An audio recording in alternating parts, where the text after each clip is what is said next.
Hey guys, so welcome to the new video of Classical Optimization Techniques course। इस video के अंदर हम simplex method देखेंगे LPP के अंदर। और वीडियो शुरू करने से पहले please do not forget to subscribe my channel and let's now begin.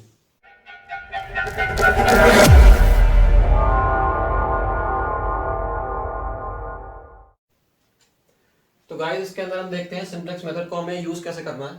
तो ये सबसे इंपॉर्टेंट टॉपिक है सीओटी का, मतलब कि क्लासिकल ऑप्टिमाइजेशन टेक्निक्स का। इसके बिना आप कोई भी और क्वेश्चन सॉल्व नहीं कर पाएंगे। ना बिग एम सॉल्व होगा, ना टू फेज मेथड सॉल्व होगा, ना प्राइमरी टू डुअल कन्वर्जन होगा, जो आगे के यूनिट्स में हम देखेंगे। तो ये सबसे इंपॉर्टेंट टॉपिक है, मतलब मैं कह सकता हूँ कि सबसे इंपॉर्टेंट वीडियो है ये अभी तक की जितनी हमने देखी है उसके कंपैरिजन में।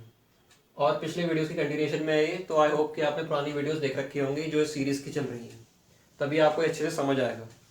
ठीक है, तो गाइस पहले हम इसको ना क्वेश्चन से समझते हैं। सिंप्लेक्स मेथड को डायरेक्टली क्वेश्चन समझते हैं कि सॉल्व कैसे करना है इसको, क्योंकि अगर मैं सिर्फ थ्योरी समझाऊंगा तो आपको समझ नहीं आएगा। तो मैं साइड बाय साइड क्वेश्चन करता जाऊंगा, क्योंकि एग्जाम में क्वेश्चन ही आना, थ्योरी आनी नहीं है इसकी।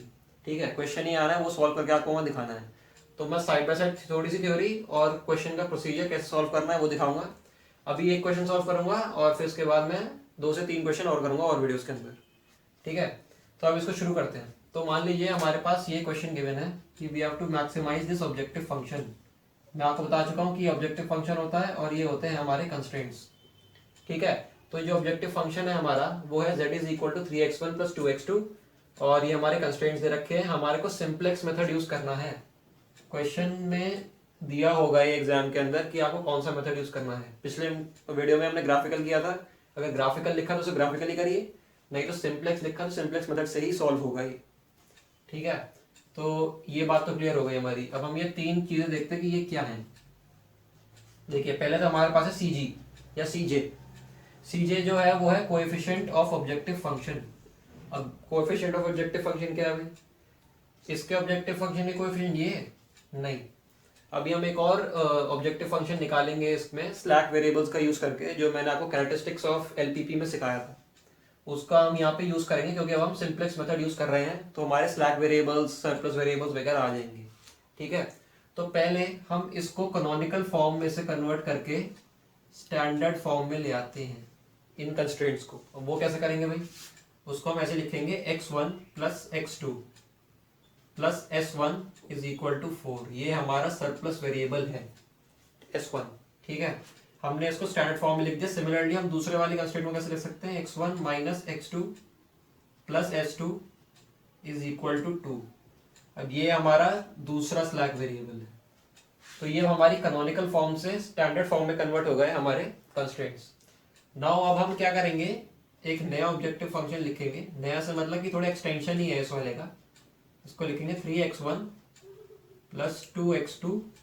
अब यहाँ पे हमने 2 स्लैक वेरिएबल यूज कर रहे हैं, तो हम ऐसे लिखेंगे 0.s1 प्लस 0.s2। आप ध्यान से देखेंगे तो ये यही चीज लिखी हुई है, बस फर्क क्या है इसके अंदर, हमने ना ये वाले स्लैक वेरिएबल्स भी ऐड कर दिए, बस हमने कोएफिशिएंट 0 कर दिया। तो बात तो एक ही है। अगर आप देखेंगे तो ये सेम ही चीजें हैं दोनों, बस हमने यहाँ पे 0 से मल्टीप्लाई करके दोनों स्लैक वेरिएबल्स लिख दिए हैं। ठीक है, तो सबसे पहला स्टेप आपका ये है कि आपको ऐसे कन्वर्ट करना है। ठीक है, अब सीजी क्या है? सीजे क्या है? सीजे यही है कि ये 3, 2, 0 और 0 ये इसके कोएफिशिएंट्स हैं। जैसे कि अब हमने इस टेबल में यहाँ लिखा है, ये टेबल आप ध्यान से देखिए। हर सिंप्लेक्स मेथड को सॉल्व करने के लिए ये स्टार्टिंग बनेगी टेबल की, फिर इसको एक्सटेंड करते जाएंगे, वो मैं सब समझाऊंगा कैसे करना है। लेकिन ये आप याद रखिए कि यहाँ पे हमारा बीवी आएगा, जो है हमारा बेसिक वेरिएबल्स। और बेसिक वेरिएबल्स होते हैं आपके ये स्लैक वेरिएबल्स, ये आपके बेसिक वेरिएबल्स होते हैं। ठीक है, ना ये आपके बेसिक वेरिएबल्स हो गए। और फिर हम आपको क्या देखना है? Coefficient of basic variable in the objective function, CB, मतलब कि coefficient of the objective function, coefficient of the basic variable in the objective function. इसमें क्या है? 0 और 0, वो है सीबी। और जो हमारे बेसिक वेरिएबल्स होते हैं वो है s1 और s2। ठीक है, तो अब क्या करें हम? अब हमारे का क्या प्रॉब्लम है? मैक्सिमाइजेशन की प्रॉब्लम है। तो मैक्सिमाइजेशन के अंदर हम देखते हैं सीजे माइनस जेड। अभी आपको समझ नहीं आएगा कि ये क्या है, मैं जब क्वेश्चन सॉल्व करूंगा तब समझ आ जाएगा कि इसको कैसे निकाला जाता है। ठीक है, नाउ ये तो मैक्सिमाइजेशन की कंडीशन हो गई। ठीक है, मान लो ये आपको समझ आ गया ये वाला कि कैसा है, वो मैं बताऊंगा। ये मैक्सिमाइजेशन की आ गई, तो फिर आप पूछोगे कि भाई मिनिमाइजेशन के प्रॉब्लम हुआ, जैसे हमने पिछली बार देखे थे कि मिनिमाइजेशन के प्रॉब्लम्स भी हैं। तो मिनिमाइजेशन का हुआ तो उसको कैसे सॉल्व करेंगे? सही कहा आपने कि ये जो नोट है इसको देखेंगे हम। लिखा है we will convert the minimization problems into maximization problems. How? By multiplying with a negative sign, जैसे कि हमने पहले किया था ग्राफिकल के अंदर। अगर हमारा मिनिमाइजेशन प्रॉब्लम है, हम ऑब्जेक्टिव फंक्शन को माइनस से मल्टीप्लाई करेंगे और उसको मैक्स में कन्वर्ट कर देंगे, और फिर जब हमारा आंसर आएगा, हमारा फाइनल आंसर आएगा, हम उसको नेगेटिव साइन से मल्टीप्लाई कर देंगे ताकि वो हमारा फाइनल आंसर हो मिनिमम के लिए। समझे आप?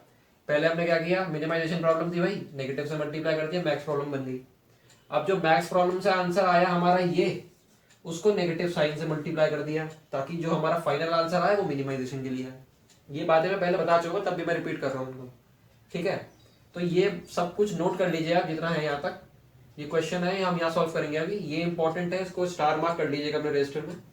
तो मैं इस पार्ट को हटा रहा हूँ क्योंकि मुझे जगह चाहिए और क्वेश्चन को सॉल्व करने के लिए, थोड़े बड़े क्वेश्चन होते हैं इसके, तो मैं ये रिमूव कर रहा हूँ।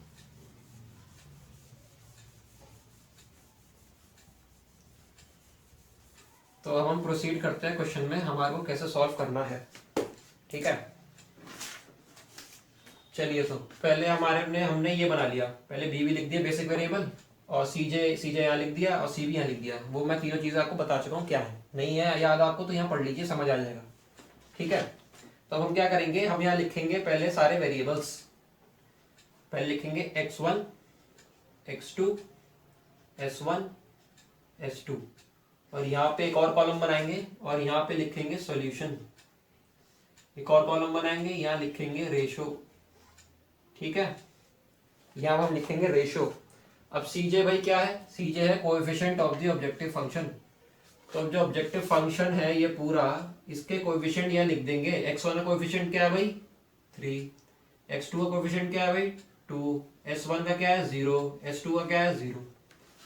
यहाँ तक बात समझ आई है? ठीक है, अब हमारे को क्या करना है, अब हमारे को यहाँ पे बेसिक वेरिएबल लिखने हैं नीचे इधर। बेसिक वेरिएबल भाई क्या है इसमें, s1 और s2, ये जो दोनों थे ये बेसिक वेरिएबल होते हैं। ये तो हमने सारे नॉर्मल वेरिएबल लिख दिए, फिर बेसिक वेरिएबल हमने यहाँ नीचे लिखे हैं। अब सीबी की बारी है भाई, सीबी का कॉलम खाली है।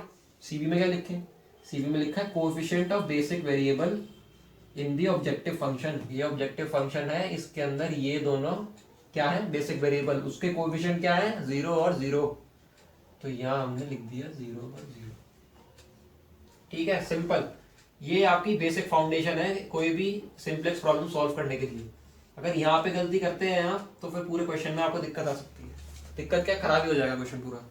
ठीक है, तो इस बात का ध्यान रखेंगे कि हम ये सबसे सही से बनाए ये वाला जो पार्ट है। अब हमारे को सिंपली क्या करना है, इस वाली रो को और इस वाली रो को फिल करना है। कैसे करेंगे देख लीजिए, हमने पहले यहाँ पे S1 लिखा है, तो हम पहले पहला कंस्ट्रेंट देखेंगे जिसके अंदर S1 है, और इसके यहाँ कोएफिशिएंट्स लिखेंगे। x1 का कोएफिशिएंट क्या है 1, x2 का क्या है 1, s1 का क्या है 1, इसका क्या है 0, क्योंकि यहाँ s2 तो ही नहीं तो 0 हो गया ना। और सोल्यूशन के अंदर हम यहाँ लिख देंगे 4 इज इक्वल टू 4, तो 4 इसका यहाँ आ गया। हमने सिंपली इसके कोएफिशिएंट्स जो है वो यहाँ फिल कर दिए हैं। ठीक है, अब दूसरा वाला देखेंगे कंस्ट्रेंट में। अब दूसरे वाले कंस्ट्रेंट में क्या करेंगे भाई, ये लिख देंगे यहाँ पे आ गया 1, यहाँ -1, यहाँ पे 1, और नहीं यहाँ 0 आएगा, और यहाँ पे 1 आएगा, और यहाँ पे आएगा आपका 2, क्योंकि यहाँ S1 तो है नहीं तो उसका कोएफिशिएंट 0 हो गया, S2 है तो उसका कोएफिशिएंट यहाँ 1 है, तो वो वहाँ लिख दिया और सॉल्यूशन में 2 आ गया। ठीक है, तो ये तो आपके पार्ट हो गए थे। अब हमारे को क्या करना है, यहाँ पे एक लाइन ड्रॉ करते हैं, सेपरेशन ड्रॉ करते हैं, और अब हम निकालेंगे ZJ। ZJ जो हम कब से देख रहे थे कि भाई ये क्या चीज़ है मैक्सिमाइजेशन के लिए, ये कौन सी कंडीशन है जो हमारे को प्रूफ करनी है या फिर इसको सेटिस्फाई करना है। ठीक है, ये वाली कंडीशन आपको पता चली। पहले अब हम निकालते हैं ZJ। अब ZJ कैसे निकालते हैं भाई, ZJ आपका निकलता है, इसको इससे मल्टीप्लाई कीजिए, इसको इससे मल्टीप्लाई कीजिए, और दोनों को ऐड कर दीजिए। कैसे दिखाता हूँ मैं करके आपको। जैसे हमने इसको इससे मल्टीप्लाई करा 0 × 1, ये वाला पार्ट, अब ये प्लस लिखेंगे, फिर नीचे वाले को करा इससे इससे मल्टीप्लाई 0 × 1, तो ये क्या हुआ 0 + 0 इज इक्वल टू कितना होता है 0। तो ये वाला पॉइंट जो है वो ऐसे फिल होगा।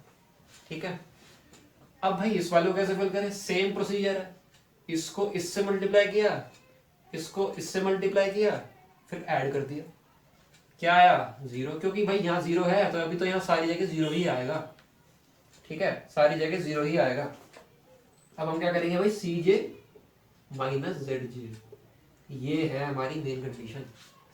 सी जे माइनस जेड जे करेंगे अब हम। ठीक है, सी जे क्या है भाई, सी जे है ये सी जे है।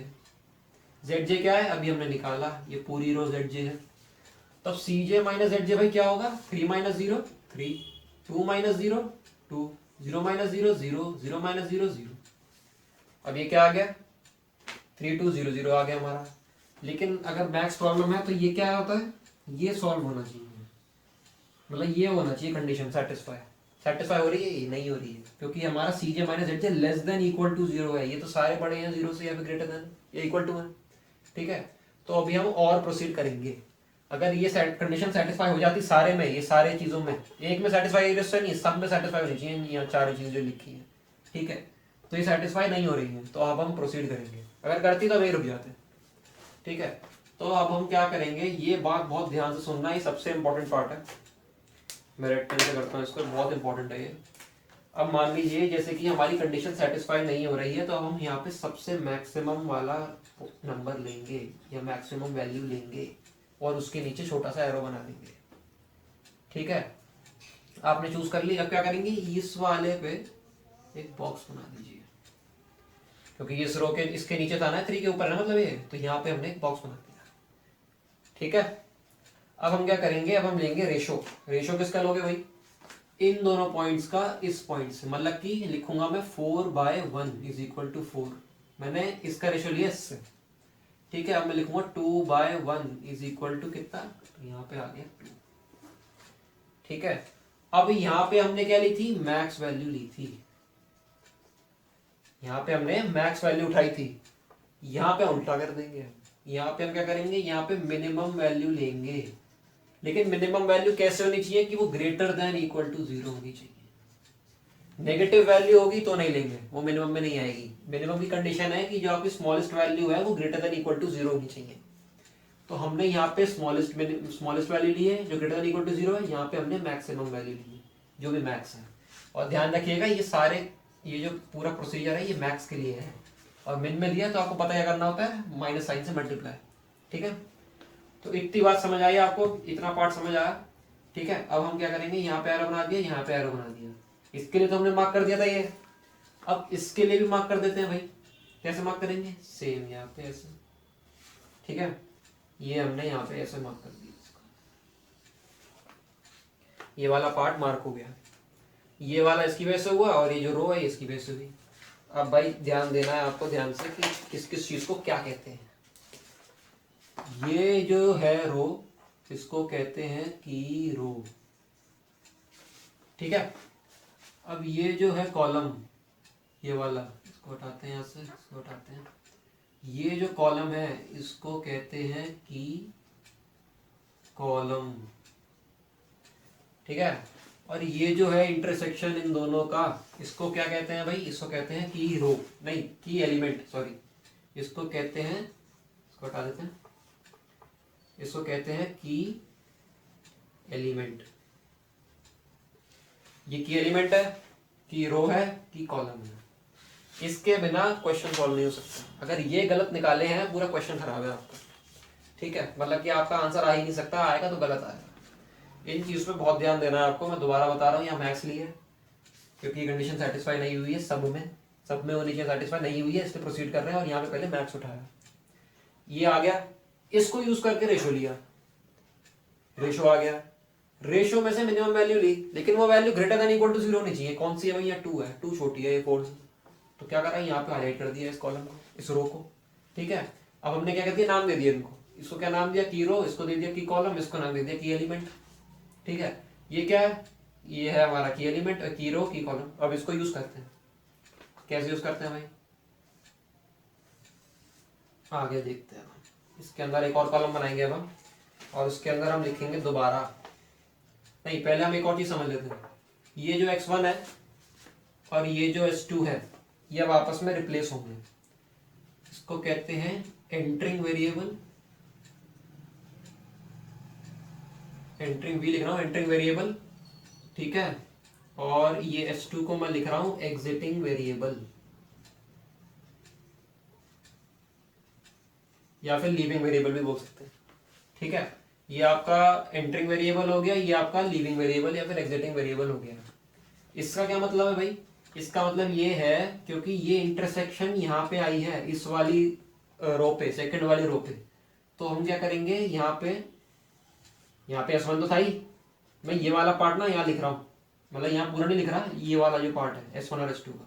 अब हम S2 की जगह लिखेंगे X1। थोड़ा कॉम्प्लेक्स है समझने में, लेकिन धीरे धीरे प्रैक्टिस करोगे तो आ जाएगा, मैं और क्वेश्चंस कराऊंगा, ठीक है। तो ये क्या है, हमारा S2 रिप्लेस हो गया X1 से, क्योंकि हमारा यहाँ पे आ रहा था कि एलिमेंट इसके साथ में, इसके एडजेसेंट में आया है, ठीक है। जिस भी रो में आएगा वो वाली रो रिप्लेस हो जाएगी ऊपर वाले से, ठीक है। तो यहाँ पे हमने लिख दिया X1। तो ये भाई इसका कोएफिशिएंट भी लिख देते हैं। S1 का तो 0 ही कोएफिशिएंट है, X1 का कोएफिशिएंट क्या है 3, तो यहाँ 3 लिख दिया। इधर इसका 3 था ना कोएफिशिएंट, 3 लिख दिया। ये चीज़ें याद रखनी है, धीरे धीरे याद हो जाएंगे, अभी दोहराऊंगा, ठीक है। तो अब हम क्या करते हैं, ये चीज हमारे को देखनी है कि जो की एलिमेंट है ना ये हमेशा 1 होता है। इसके अंदर फॉर्चुनेटली हमारा की एलिमेंट 1 ही आया है।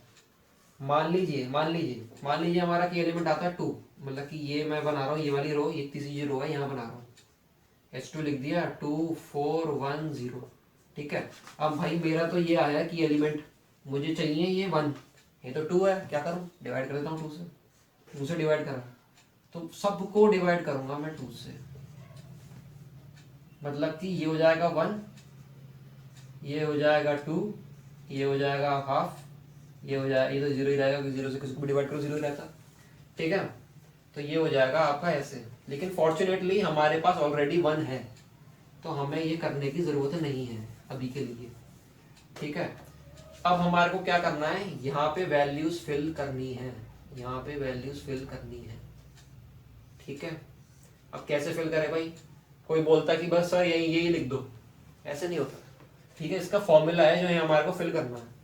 क्या फॉर्मूला है भाई, इसको बोल देते हैं न्यू वैल्यू NV। क्या ये न्यू वैल्यू NV?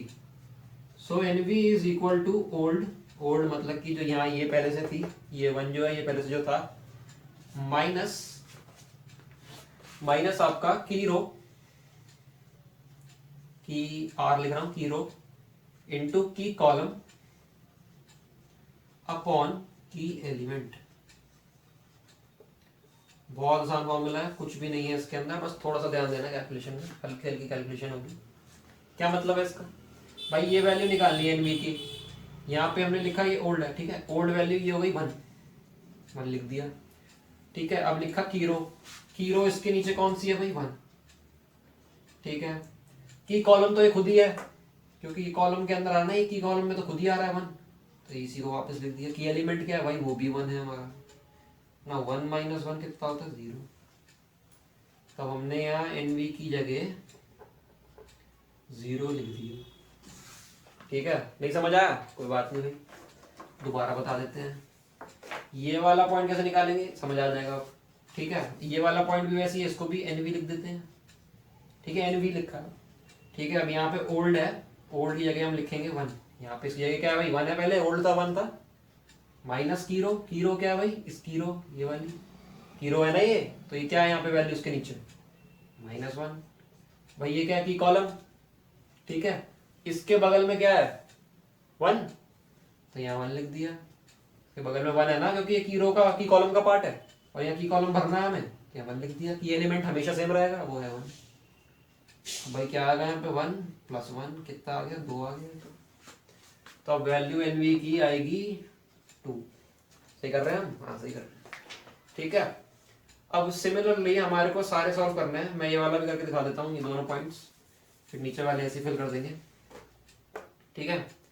क्या करना है हमारे को ये देखना है, ये वाला पॉइंट, इसको लिख देते हैं NV, ठीक है। तो कैसे निकालेंगे NV, ओल्ड वैल्यू क्या है भाई यहाँ पे 1, की रो क्या है, ये रो है, इसके नीचे ये है 0, और यहाँ की कॉलम में क्या है, इसके साइड में यहाँ 1, की कॉलम 1 है ना, की कॉलम 1 ही रहेगा सबके लिए, ठीक है। की एलिमेंट हमेशा सेम रहता है 1, कितना आया 1 माइनस 0 इज इक्वल टू 1, तो ये यहाँ पे NV की जगह भी 1 आ गया, ठीक है। अब भाई ये वाला पॉइंट कैसे निकाल ले, इसको एन भी लिख देते हैं अब, न्यू वैल्यू। ठीक है, कैसा आएगा, हमने क्या करा, ओल्ड वैल्यू क्या थी 0, अब ओल्ड वैल्यू इसकी जगह यहाँ पहले क्या थी 0। ठीक है, अब हम क्या करेंगे, यहाँ पे की रो को माइनस करेंगे। की रो क्या है भाई, इसके नीचे क्या है 2 है, सॉरी 1 है, इसके नीचे 1 है, यहाँ लिख दिया। की रो की कॉलम क्या है 1 है, कॉलम 1 है ना यहाँ पे, ये एलिमेंट हमेशा सेम रहेगा, कितना आया -1, तो एन वी की जगह हमने क्या लिख दिया -1। सिमिलरली हमारे को इसके साथ करना है, इस वाले में आपको अच्छे समझ आएगा, और क्योंकि अलग अलग वैल्यूज है, 1 को छोड़ के अलग वैल्यूज है।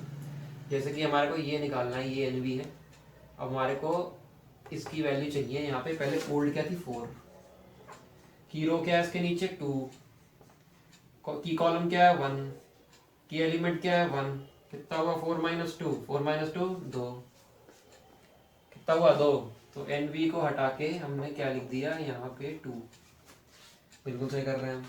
ठीक है, अब हमारे को क्या करना है, सिंपली जो ये थी हाईलाइटेड वाली रो, की रो को हम लिख देंगे एज इट इज, की रो को हम एज इट इज लिख देंगे, जैसे 1 -1 0 1 और यहाँ 2। ठीक है, की रो को हमने एज इट इज लिख दिया, और हमें किसी चीज से डिवाइड नहीं करना पड़ा कि एलिमेंट को 1 बनाने के लिए, क्योंकि वो पहले से ही 1 था। ठीक है, तो इतना पार्ट आ गया समझ हमारे को। अब हमारा ये पार्ट हो गया, अब समझो आपने ये पार्ट दोबारा किया है, क्या क्या चेंजेस आए हैं, इनकी वैल्यू चेंज करी है ये फॉर्मूला यूज करके, ये x1 चेंज करा है क्योंकि हमारा जो की एलिमेंट था वो इसके बाजू में आ रहा था। ठीक है, तो ये उठाया यहाँ डाल दिया, इसको हटा दिया, और उसका वेरिएबल भी लिख दिया। अब भाई ये इसको छोड़ के तो जाएगा नहीं ना कहीं, तो इसके साथ में यहाँ लिख दिया। आ जाएगा समझ धीरे धीरे समझ आ जाएगा, क्योंकि मैं अभी और क्वेश्चंस कराऊंगा, लेकिन वैसा हो कि आपको ये भी थोड़ा बहुत आ रहा होगा। ठीक है, अब हम क्या करेंगे भाई, जेड जे निकालेंगे, ऊपर क्या करा था जेड जे निकाला था, अब यहाँ पे भी जेड जे निकालेंगे। ठीक है, जेड जे का क्या फॉर्मूला था याद करो, इसको इससे मल्टीप्लाई करेंगे, इसको इससे मल्टीप्लाई करेंगे, क्या कर देंगे ऐड कर देंगे। मैंने क्या किया, इसको इससे मल्टीप्लाई किया, फिर ऐड कर दिया, इसको इससे मल्टीप्लाई करके कितना आया 0 + 3 = 3, तो यहाँ पे आपकी वैल्यू आ जाएगी 3। सिमिलरली यहाँ आएगी -3, क्योंकि ऊपर तो सारे 0 हैं। ठीक है, यहाँ पे क्या आ जाएगा 0 आ जाएगा, इधर क्या आ जाएगा 3 आ जाएगा, क्या है हमारा बिल्कुल सही आ रहा। अब हम क्या करेंगे, सी जे - ZJ, सी जे - ZJ, अब सी जे - ZJ करेंगे तो क्या वैल्यू आएगी भाई, ये हमारा सी जे है ये वाला, और ये ZJ है, 3 - 3 0, 2 -3 + 5 आया। ठीक है, ये 0 ही आएगा, ये हो जाएगा -3। अब भाई ये देखो जरा, क्या ये सेटिस्फाई हो रही है हर जगह, क्या यहाँ पे हर वैल्यू <0 है, <0 है, हाँ है, ये है नहीं है भाई, ये है हाँ, ये भी है हाँ। तो मैंने क्या बताया था कि भाई सारी कंडीशंस, सारी वैल्यूज ट्रू होनी चाहिए, सारी वैल्यू सेटिस्फाई करनी चाहिए, वो नहीं कर रही हैं, ये वाली नहीं कर रही, और ये सबसे बड़ी भी है, ये मैक्स वैल्यू उठानी है हमें यहाँ से।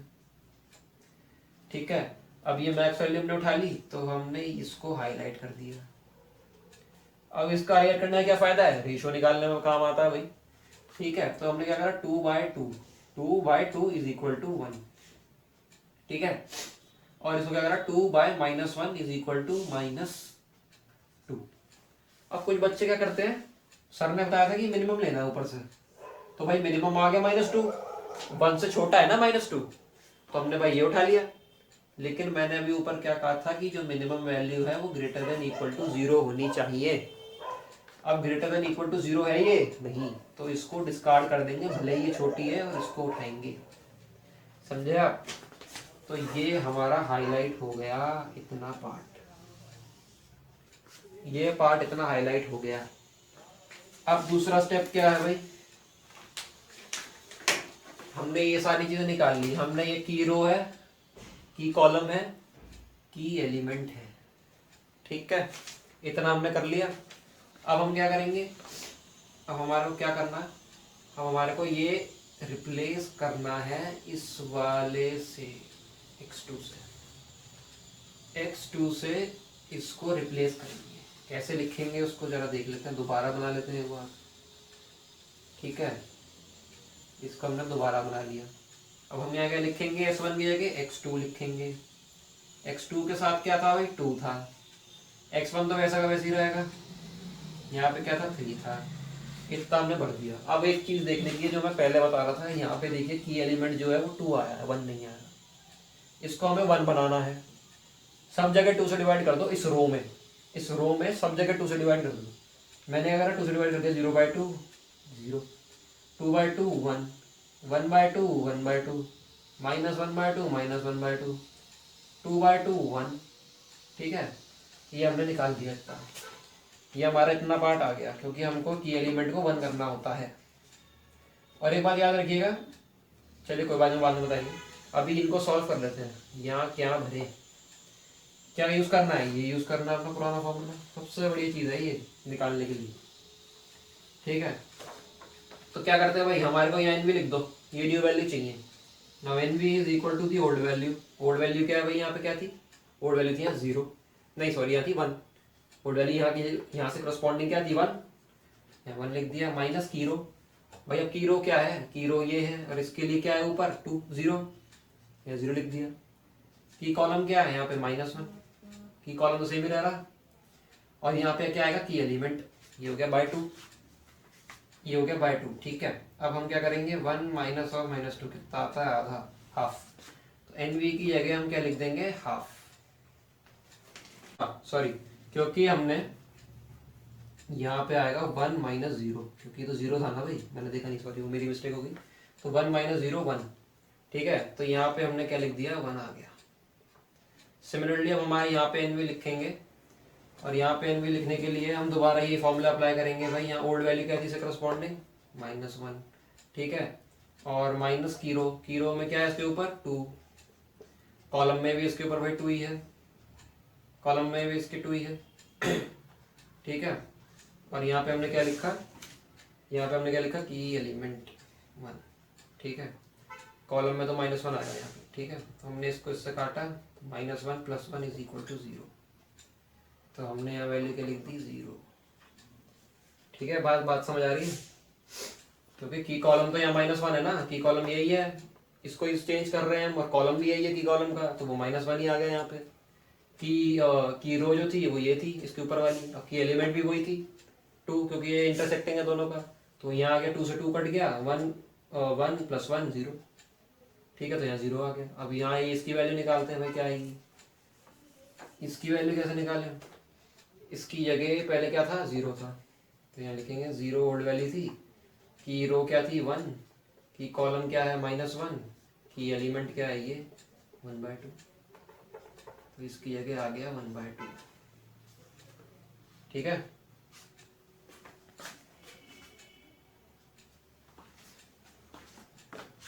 तो यहाँ पे आ गया 1/2।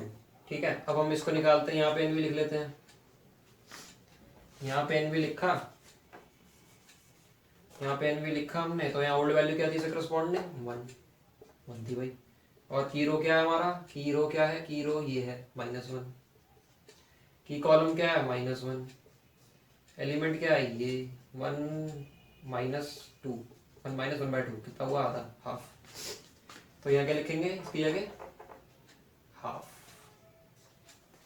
समझ रहे हो बात को, कि इसको यूज करके फॉर्मूले को हम ये फिलिंग करते हैं। ठीक है, ये फिलिंग कर ली हमने। अब भाई ये वाली वैल्यू भी निकाल लेते हैं, इसकी जगह एन भी लिख देते हैं, न्यू वैल्यू। ठीक है, तो अब यहाँ पे हम लिखेंगे इसे करस्पॉन्डिंग, पहले क्या था 2 था, 2 लिखा। ठीक है, अब की रो क्या है भाई, की रो ये 2 है इसके ऊपर का, की कॉलम क्या है वो -1 ही है, की एलिमेंट तो सेम रहता है, ये हो गया 2 - 2 + 1 हो गया, ये 3 हो गया। तो यहाँ पे एन वी की वैल्यू कितनी आ गई, 3 आ गई। एन वी की वैल्यू कितनी आ गई, 3 आ गई। तो हम क्या करेंगे, जेड जे निकालेंगे। जेड जे हम जानते हैं भाई क्या फॉर्मूला है, सबसे आसान होता है जेड जे निकालना। इसको इससे मल्टीप्लाई करो, इसको इससे मल्टीप्लाई करो, ऐड कर दो, फिर इसको इससे मल्टीप्लाई करो, इसको इससे करो, ऐड कर दो, फिर सेम इनके साथ करते जाओ। अब जब आप ये करेंगे तो आपकी वैल्यू आएगी जेड जे की 3 2 5/2, और ये आएगी हाफ। ठीक है, ये आपका आ गया जेड जे। मैंने सॉल्व नहीं करा क्योंकि इजी है, इसको इससे मल्टीप्लाई करना है, इसको इससे मल्टीप्लाई करना है, ऐड करना है, और सबके साथ ऐसे करना है, तो आपका ये आ जाएगा। ठीक है, सही लिखा है, आप बस चेक कर लीजिएगा इससे। CJ minus ZJ, CJ minus ZJ लिखा है, ठीक है, CJ माइनस ZJ। CJ क्या था? CJ तो भाई टॉप से ही चलता आ रहा है, ये शुरू था। अब इसको माइनस करना है इससे ना, 3 minus 3 0, 2 minus 2 0, 0 minus 5/2 minus 5/2, 0 minus 1/2 minus 1/2। अब एक बार ध्यान से देखो, क्या ये कंडीशन सेटिस्फाई हो रही है? Is CJ minus ZJ less than equal to 0? Yes it is. ये ट्रू है, हाँ ट्रू है, ये ट्रू है, ये ट्रू है, ये सेटिस्फाई कर रहा है ट्रू का मतलब, ये भी ट्रू है, ये भी ट्रू है, less than is less than 0। अब हम यहाँ पे रुक जाएंगे, अब हम इसके आगे प्रोसीड नहीं करेंगे। अब आप एक चीज देखिएगा, हमने ये वैल्यू जो निकाली है, ये और ये, these value correspond to the actual values of x2 and x1 which we need to put in this objective function in order to get the maximized value of the objective function। समझे? मतलब कि ये हटा देते हैं भाई, hope आपने सारा कॉपी करते जा रहे हो मेरे साथ, ये फॉर्मूला भी,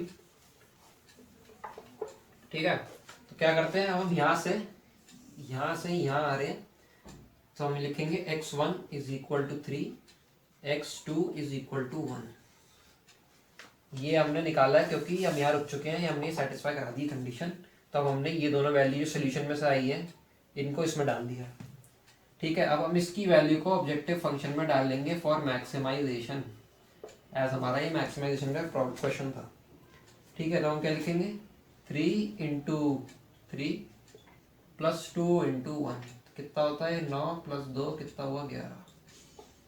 So z is equal to 11. So 11 is the maximum value of the objective function which can be found out by putting the values of x1 and x2 in the objective function which have come out to be 3 and 1।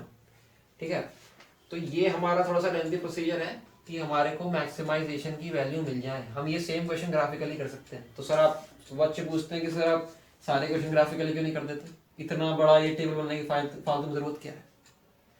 अब problem क्या है graphical में कि हमने जो question solve करे और जो क्वेश्चन हमारे एग्जाम में आते हैं वो होते हैं जो ग्राफिकली सॉल्व किए जा सकते हैं आसानी से, लेकिन अभी हम कॉम्प्लेक्स क्वेश्चंस करेंगे, वो ग्राफ इतना कॉम्प्लेक्स बन जाएगा कि आप उसका ना एरिया नहीं शेड कर पाएंगे और ना पता लगा पाएंगे कि हमारी कौन सी वैल्यू मैक्सिमाइजेशन की है, कौन सी वैल्यू मिनिमाइजेशन की है। इस वजह से नए मेथड्स डेवलप करे गए हैं मैक्सिमाइजेशन और मिनिमाइजेशन के लिए, जो हमारे को हेल्प करते हैं कॉम्प्लेक्स सिचुएशंस में। भले इनका खुद का प्रोसीजर बहुत कॉम्प्लेक्स है, लेकिन तब भी आप रिलेटिवली सब प्रैक्टिस करते जाएंगे और मैं जो और क्वेश्चन कराऊंगा उनको देखते जाएंगे तो ये सॉल्व हो जाएगा। इंपॉर्टेंट वीडियो थी। कुछ भी प्रॉब्लम हो रही है, कुछ भी समस्या आ रही है किसी भी चीज़ की, कमेंट सेक्शन में लिख दो, लेकिन कोशिश करने के बाद लिखना। पहले इसको देखना अच्छे से, जो मैंने पढ़ाया है इसके नोट्स बनाना, एक एक चीज़ जो बोल रहा हूँ मैं, जो नया लिखी नहीं है सिर्फ बोल रहा हूँ, उसको भी लिख लेना, क्योंकि इंपॉर्टेंट चीज़ें हैं, ये इंपॉर्टेंट पार्ट है, ठीक है। घबराने की बात नहीं है। इसको देख के मैं 1-2 क्वेश्चन और कराऊंगा, 2 क्वेश्चन और कराऊंगा इसके बाद, जिसके अंदर आपको पूरा समझ आ जाएगा कि सिंप्लेक्स मेथड को भाई यूज करते कैसे हैं। कोई परेशानी की बात नहीं है। आई होप आपको अंडरस्टैंड समझ आया होगा। I hope you are able to understand it. So before leaving, do not forget to subscribe my channel and please share it with your friends, and I am a student of NSIT Delhi। So and please also follow me on LinkedIn, the link will be in the description below. ठीक है guys, तो इस video के लिए इतना ही। अब अगली video में मिलते हैं। Thank you.